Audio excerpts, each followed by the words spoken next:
ما برينها بحثا رزقار كرنا جنا ازدي كوفان عيدو كربو او جالي اسايش و لكامباهول هاتبو رزقار كرن ايرو جيشتا مالباتا خو برينيزكي ساعتك ساعتني وكي پشتی 10 سالان کووان کنها تمنه و 24 ساله جالی داعش و هاتبو رواندن به مراسم که لقضا سمیله لدهو که جبو مالباتا و هاتا را دست کرن هفکار من نایف رمضان آگاهی انزیده تر ده اصلای فکر ده بلام لنزی کمپا کبرتوینه لسنو لقضا سمیله پشتی 10 سالان کچکا دنیا ازدی گشت دست کسو کارن خوا پشتی کل سوریا لکمپا هوله هاتیه رزگار کردن ناوی کووان عیدوه نه لجم کسو کارت خواه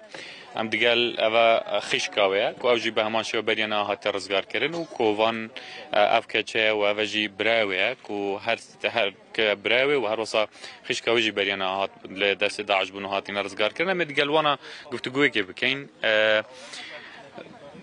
بزانین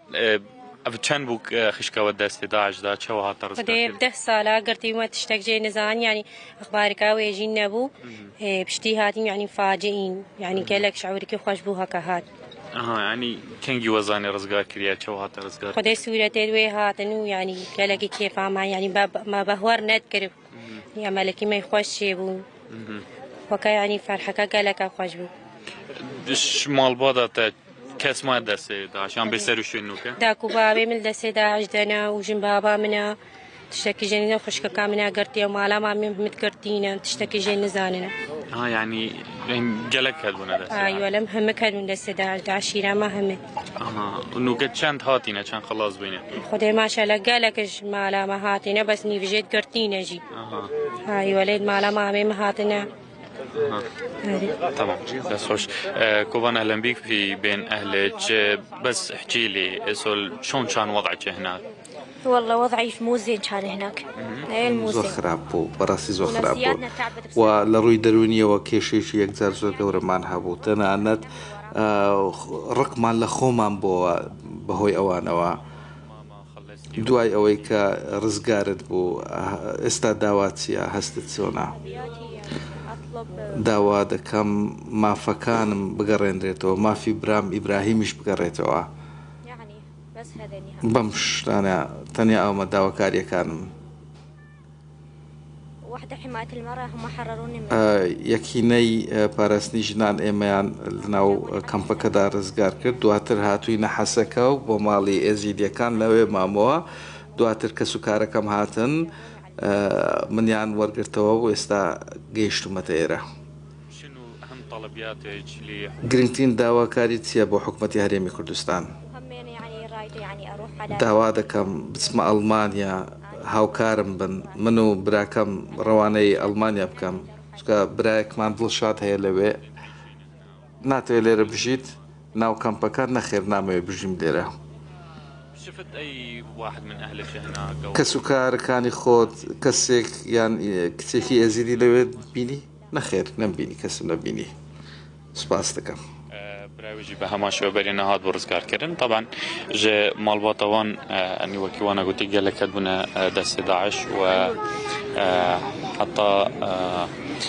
في ديمايكي ساعات رزقار كرن كوفان بو أزبجم تائنا بو كوفان تلكيرينا و تشاور رزقار كر قال لك بخير عطنا وركم و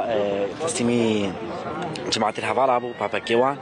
جامعة وان تلفون كرن قلت له بسلمني من الأحلى وان برا بيشي وما سلمان أبرو وجماعة الشنغال جالك هاتنا بيشي ما جامعة وما سلمان ده أهل خالوي رمزك قال لك اسبيه وها خوش كامش دست داعش به ام هيفيد كان شهر حكومتك خوش كداك ما قال لك كامبا هولي ماينا ما في بتر جروب رابنا سرخوا هيز رابنا سرخوا خوش كداك ما رزقار بك يعني هيش تماينا ومعلومات انا نزان يدي كيف انا لا ام نزان حاليا بس قال لك معنا حسب معلومات مسار هنا قال لك كامبا هولي ده از دي معنا شو هول دن بهنا رزقار كرين او حكومتي بهنا رزقار كرين كان حكومه عراقي جروب عشانك ونشنا كامبا هولي ده نانا رزقار كرين بجم هيفيد كان بتر حكومه عراقي سري خو ملتي ما بيشيني حتى انه جي سال 2014 حتى انه هستي مش درفا حتى انه جي حكومه عراقي سري خو خيكه ما نيش عندها سري خو ملتي ما نيش عندها ام جبر فيك ام دا خوازير كان ام جي شعبي عراقينا ما فيت هويا ما عراقية هويا ما فلسطينية هويا ما عراقية ما في اهتمام ما بيتكرين في ولاتي ده ام بن على وان هذه نكشتن ما في احترام وي عليه بك شاقي اس دي وي عليه راركن ما في احترام وي عليه بك هستيكي مراك خوش كداك ما في وان بنيتي حتى انهم ما في فان خوش كداك انا دانيا قال لك ما مستر شاو صلاح عز سر شاو استاذ بتبلي جاء سرجم 6417 كل جنين كردين يزديك وكتبنا دا 11 حتى انا